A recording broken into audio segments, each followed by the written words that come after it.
दत्तात्रय नगर, पारगाव तालुका आंबेगाव येथील भीमाशंकर सहकारी साखर कारखान्याने सन 2025-26 गाळप हंगामामध्ये 8,83,069 मेट्रिक टन ऊस गाळप करून 9,27,197 साखर पोत्यांचे उत्पादन करून यशस्वी हंगामाची सांगता करण्यात आली.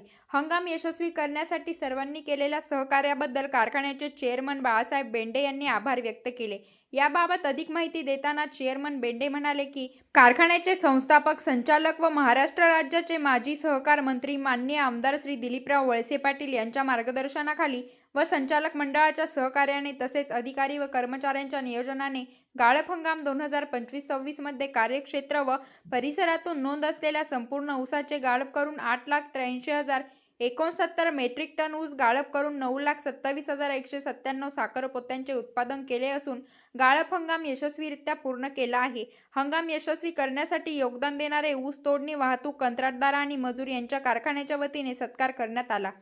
कारखान्याने सन 2025-26 गाळप हंगामात 15 फेब्रुवारी अखेर गाळप केलेल्या ऊसासाठी ऊस उत्पादक शेतकऱ्यांना FRP प्रमाणे 3,273 प्रति मेट्रिक टनाप्रमाणे रुपये 280 कोटी अदा केले आहेत.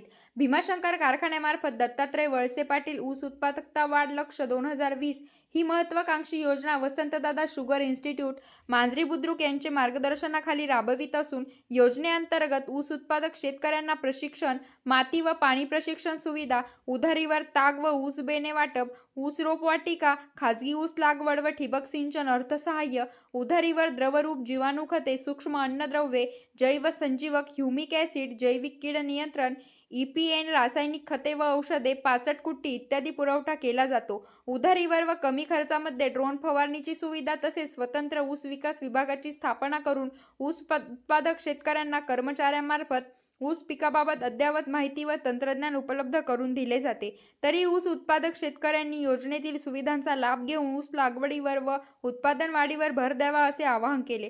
सभासद व ऊस उत्पादक शेतकऱ्यांना दिल्या जाणाऱ्या आधुनिक सोयीसुविधा व सतत वेळेवर दिलेल्या योग्य दरामुळे कारखान्याने मिळविलेल्या विश्वासाच्या जोरावर यशस्वी वाटचाल सुरू आहे, असे कारखान्याचे चेअरमन बेंडे यांनी सांगितले.